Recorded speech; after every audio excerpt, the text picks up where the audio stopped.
Hello my dear students, welcome back to my class. In the series of learning programming in C, in the previous video we have discussed about type definition in structure. Well, in today's video we will discuss about unions in C. So those who are new to my channel, please subscribe to my channel and click on the bell icon so that you can get the notification of all the new videos. Watch the video till the end, do not skip the video. And if you like the video, please click on the like button and share the video to all your friends.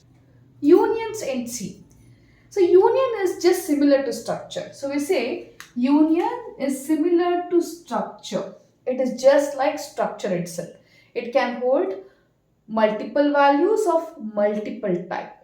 But union is a user defined data type that allows different members to be stored in same memory location. That's the point here. So in structure, we have separate memory for every member. Means if I say I have three members, for every member of the structure, we get separate memory. But in union, it is going to share the memory. So it says it is having same memory location. All the members of union share same memory space. That is what the union says.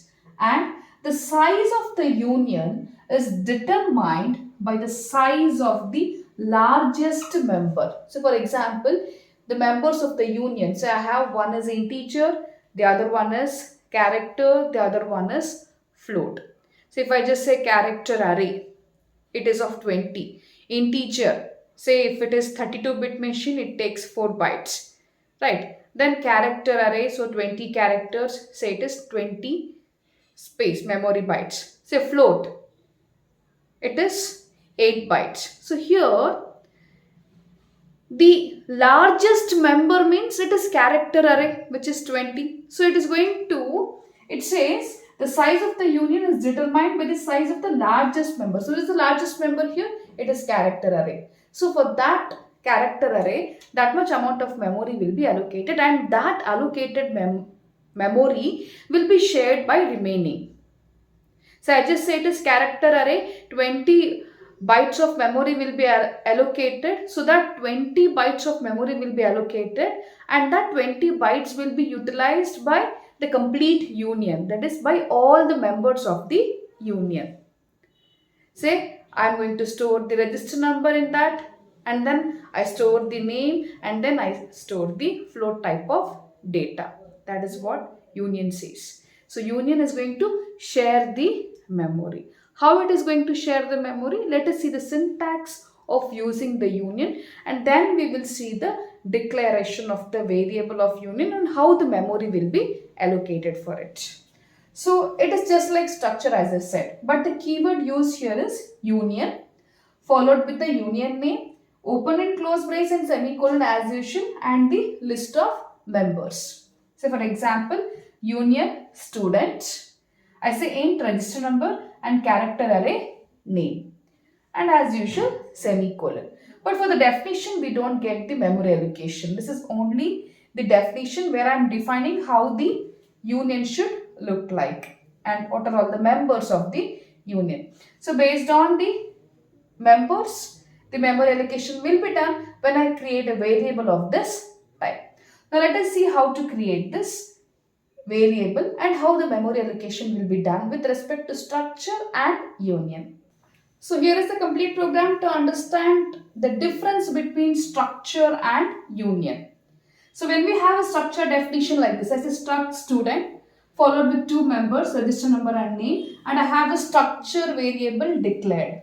So as soon as the compiler encounters the structure variable declaration, it is going to allocate the memory. Say the base address of this complete structure, say it is 100. So yes is having this base address. So it is pointing to this base address. So for example, I can also initialize here. I just say yes equal to 101 and I say yes. Okay, so 101 will be stored here and yes will be stored here. So I am getting separate memory for every member. Say 2 bytes for register number and 20 bytes for the character array, that is name.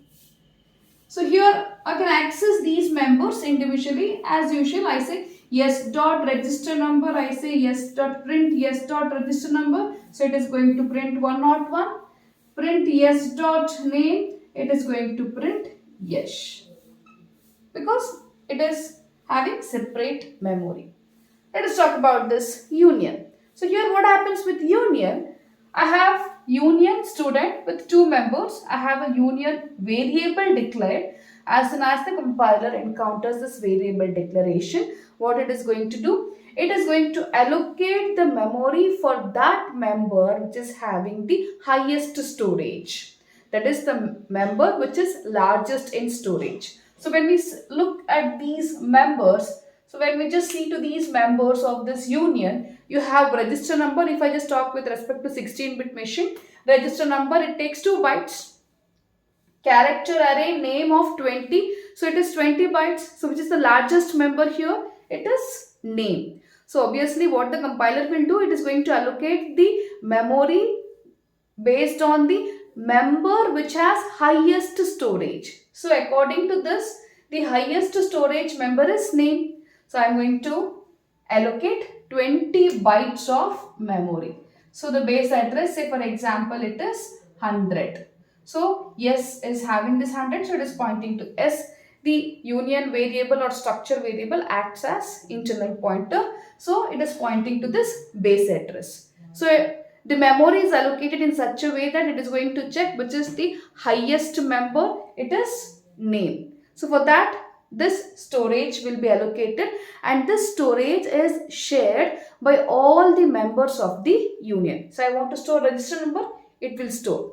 So I'll just say enter register number, accept a register number, ampersand of yes dot, as usual, like how we access structure, the same way we access union with dot operator. I say yes dot register number. So yes dot register number means I am going to accept some value. I just say it is 205. So when I say it is 205, this value will be stored here, right? So that value will be stored in yes dot register number. Then look at here. Then I say enter the name. Then I am going to enter the name, say yes. So what happens here, as this memory is shared, the new value that what I am going to enter, it will be overwritten on this. I say yes. So what about my previous value? It's gone. So what we need to do, we need to print that value immediately. If I want to access that, I need to access that immediately after storing it.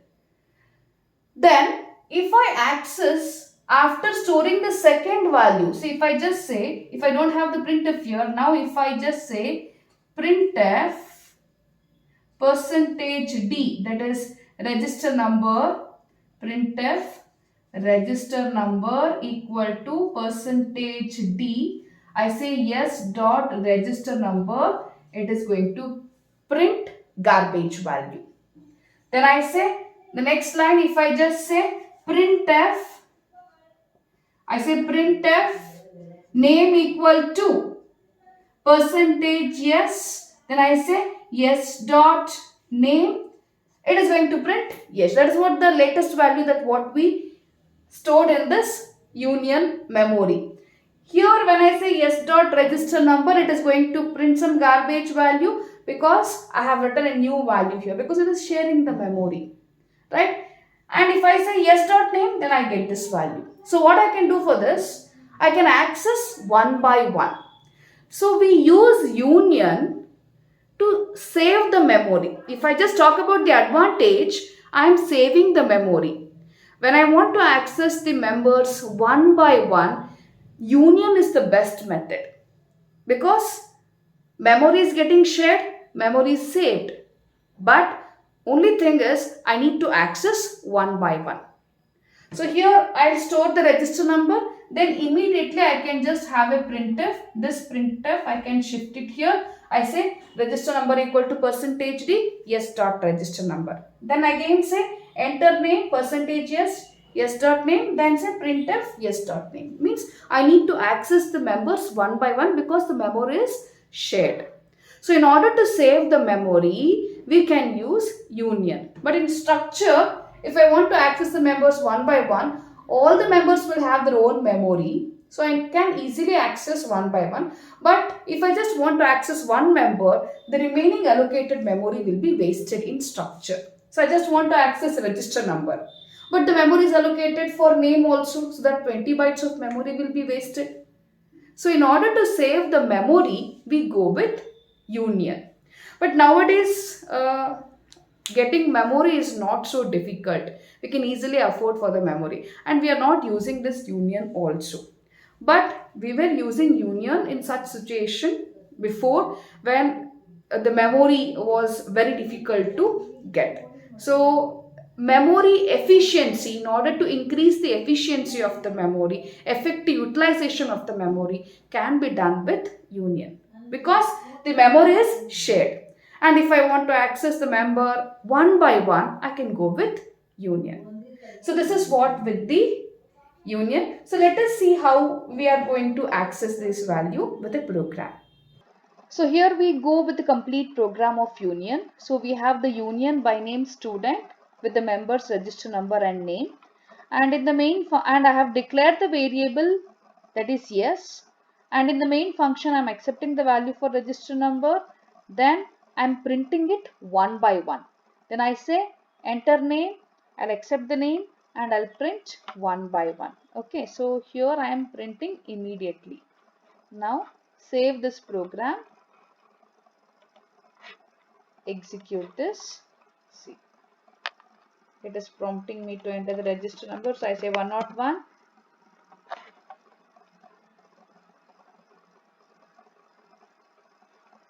Enter the name. See, immediately the register number got printed. Then I'll say enter the name, say yes, and printing it. Because memory is being shared, so I'm accessing it one by one. But what happens if I just print this statement here? After accepting both the values, if I print, what happens? Let us see. So I'm accepting register number, I'm accepting name, then I print register number and name. So here what happens?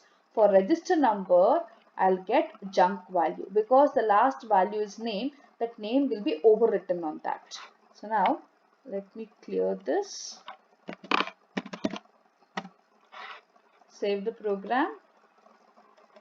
Run the program. Now enter the register number. So it is 101. Enter the name, say yes. Now see the output. See, for register number I am getting junk values. Name I got the correct value. So this is what with union. So hope you have understood with this program. See you in the next video. Till then, take care. Bye-bye.